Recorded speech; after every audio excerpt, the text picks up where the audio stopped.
নানান অনুষ্ঠানের মধ্য দিয়ে পূর্ব বর্ধমানের ভাতারের ওরগ্রাম চতুষ্পল্লী হাই মাদ্রাসার 50তম বর্ষপূর্তি উপলক্ষে দুদিনের সুবর্ণ জয়ন্তী উদযাপন অনুষ্ঠান সোমবার সুষ্ঠুভাবে সম্পন্ন হলো।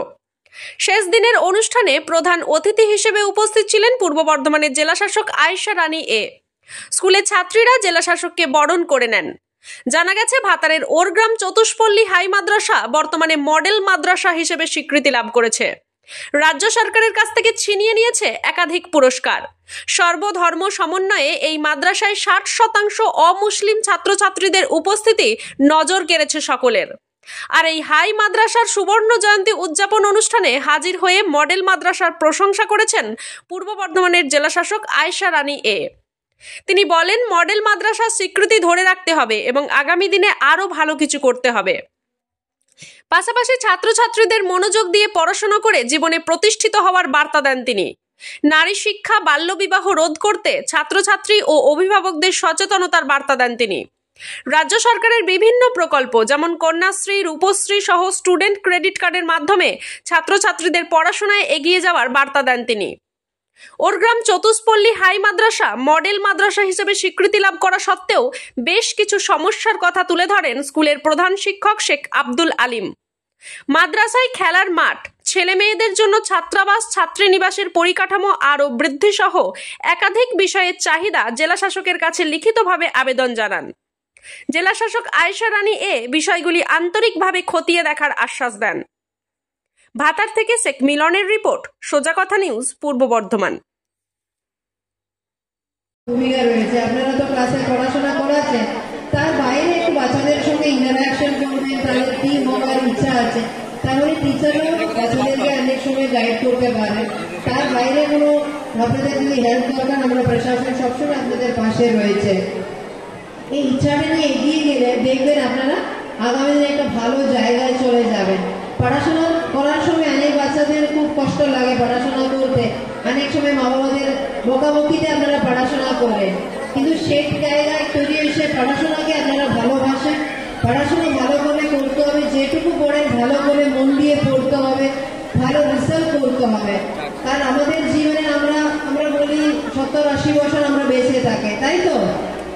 তার মধ্যে জীবনের এই প্রথম 20-25 বছর যদি আমরা ভালো করে যদি ইনভেস্ট করে পড়াশোনার উপরে বা কোনো একটা চাকরি পাওয়ার ক্ষেত্রে মন দিয়ে যদি পড়াশোনা করে, বাকি যে আমাদের যে জীবনটা রয়েছে 50 বছর যে বাকি রয়েছে, সেই জীবনটা খুব সুন্দর চলবে। যদি আমি প্রথম 10-20 বছর আমি শুধু এনজয় করতে থাকবো, পাড়ায় বসে গল্প করবো, শুধু ইউটিউব দেখবো, আমি শুধু মোবাইলে রিল তুলবো, আজকে দেখলাম আস্তে আস্তে দেখলাম একটা ছেলে রিল তুলতে গিয়ে ট্রেনের উপরে উঠে গিয়েছিল, স্পটে মারা গিয়েছে। এইরকম আমাদের কোনো দিশাহারা হয়ে আমি অন্যান্য কাজ করবো, আমি কেন পড়াশোনা করবো, কেন বসে বসে অনেক কষ্ট নিয়ে পড়বো, সেটা ভাবলে দেখবেন ওর যে পরে যে 25 বছর পরে যে সারা জীবন ও বেকার থাকছে। সেই জন্য এই প্রথম 20-25 বছর জীবনে সেটা সব থেকে বেশি ইম্পর্টেন্ট। সেই সময় একদম পড়াশোনা মন দিয়ে করবেন। মেয়েদের ইদানিং কোভিডের পরে একটা সমস্যা আমরা দেখতে পাচ্ছি, মেয়েদের বিয়ে টিয়ে হয়ে যাচ্ছে, তার আগে বাচ্চা হচ্ছে।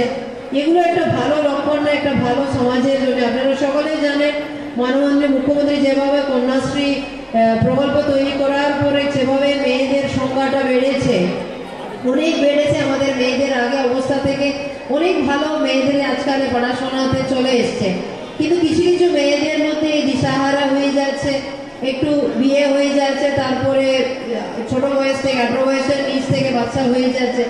সেই একটি বাচ্চা তার কি করে আর একটা বাচ্চা তৈরি করবে, আর পড়াশোনা থেকে একদম বেরিয়ে যাচ্ছে। সেই জন্য এখানে উপস্থিত যারা মেয়েদের বাবা মা রয়েছে, তাদের কাছে আমার হাত জোড় করে আমি অনুরোধ করছি, মেয়েদেরকে কিন্তু ভালো করে পড়াতে হবে। ওই কয়েক বছর আপনারা ভালো করে পড়াবেন, সেই ভাবনাটা ঠিক না আমাদেরকে ছেলে দেখবো মেয়ে বিয়ে করে বাইরে চলে যাচ্ছে। মেয়েরাও বাবা মাদেরকে ভালো করে দেখেন, এখানে যারা মেয়েরা রয়েছে তারা সবসময় মামাদেরকে ভালোবাসে, তাদেরকে দেখবে, কিন্তু মেয়েদেরকে ভালো করে কিন্তু পড়াতে হবে। মেয়েরা পড়লে ভালো জায়গায় চলে যাবে। এখানে যারা মেয়েরা আমাকে একটু কথা দিন তো, আপনারা কি 18 বছরের আগে কি বিয়ে করবেন? একটু হাত তুলুন তো। একদম বিয়ে করবে না, পড়াশোনা হাত তুলুন যারা বিয়ে করবে না বলছে। এখনো কিছু মেয়েরা রয়েছে হাত তুলছে না।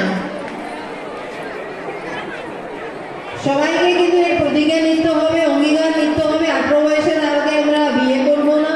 মাননীয় মুখ্যমন্ত্রী যেভাবে কন্যাশ্রী প্রকল্প দিয়েছে, K1 রয়েছে, কন্যাশ্রী 2 রয়েছে, তারপরে যখন হায়ার এডুকেশনে যাবে তখন কন্যাশ্রী 3 রয়েছে, K3 রয়েছে, তারপরে স্টুডেন্টস ক্রেডিট কার্ড। অনেক সময় আমরা বলতাম কি করে আমরা পড়াশোনা করবো, আমার বাবার কাছে বেশি টাকা পয়সা নেই, কিন্তু এখন স্টুডেন্টস ক্রেডিট কার্ডের আবেদন দিয়ে দিলে আপনাদের পড়াশোনা করার যে কাজটা সেটাও আপনাদের হয়ে যাচ্ছে। অভিনন্দন জানাই। সত্যি যখন আমি 1 জানুয়ারিতে যখন আমাদের মাননীয় মুখ্যমন্ত্রী যেভাবে যারা আমাদের পিপি পড়ুয়াদের জন্য যে বিশেষভাবে পুরস্কার দেওয়া হয়েছিল, সেই দিনে আমি লক্ষ্য করলাম আমাদের এই স্কুল থেকে কয়েকজন বাচ্চারা 3জন বা 4জন ছিল সেই দিনে পুরস্কার পেয়েছে, মানে যেটার মধ্যে ভালো রেজাল্ট দিয়েছে বলে এবং স্টেটের মধ্যে একটা ভালো জায়গা ছিল। তার মধ্যে হাইমার্সে থাকার তো আমি লক্ষ্য করলাম এখানে SC/ST বাচ্চারা ভালো সঙ্গে পড়াশোনা করছে। সেটা দেখে আমি তখন দেখলাম অবশ্যই স্কুলটা খুব ভালো হবে, না হলে এইভাবে রেজাল্ট হয় না। সেদিনই আমার ইচ্ছা ছিল স্কুলে একটু আসা কীরকম আছে, ভালোই লেগেছিল। তারপরে আপনারা এসে আমাকে এই জয়ন্তী আগস্টে আপনারা এই প্রোগ্রামের জন্য আমাকে আমন্ত্রণ দিয়েছে, সত্যি খুব ভালো লাগলো এখানে এসে আপনাদের সঙ্গে এসে আপনাদের সঙ্গে সময় কাটানোর যে সুযোগ পাওয়ার জন্য। এইরকম স্কুলগুলো মানে আমরা তো জিনিসপত্র তৈরি করলে আমরা বলি ফ্যাক্টরিগুলো তৈরি করে তারপরে কাপড় তৈরি করা, খাবারের জিনিস তৈরি করা। স্কুল মানে ভালো হিউম্যান রিসোর্সকে, ভালো মানুষকে তৈরি করার ফ্যাক্টরি আছে। যদি ভালো করে থাকে তাহলে আমাদের যে এন্ড প্রোডাক্ট যেগুলো তৈরি হয়ে বাইরে আছে সেই প্রোডাক্টও ভালো থাকবে। অবশ্যই স্কুলটা ভালো না হলে এত ভালো রিসার্চ হয় না, কিন্তু সেটা ভালো রিসার্চ হচ্ছে বলে আমরা আমাদেরকে সেভাবে সীমিত করে রাখা উচিত না। এখন যারা পড়াশোনা করছে সেই পড়ুয়াদের ক্ষেত্রে এবং এখানকার যারা শিক্ষক শিক্ষিকারা তাদের পরে আর একটা বাড়তি দায়িত্ব চলে আসছে, কারণ এই যে ভালো রিসার্চ ধরে রাখতে হবে, আরো ভালো রিসার্চ করতে হবে। শুধু রিসার্চ করে বাইরে বেরিয়ে হবে না, স্কুলের একটা ভালো গর্ব হয়ে তৈরি হওয়ার জন্য নাম করা ডক্টর, ইঞ্জিনিয়ার, IAS, IPS এইরকম ভালো ওয়েস্ট বেঙ্গল এক্সিকিউটিভ সার্ভিস এরকম প্রচুর আপনাদের সুযোগ রয়েছে। সেই জায়গাতে কিন্তু আপনাদেরকে আগামী দিনে আসতে হবে।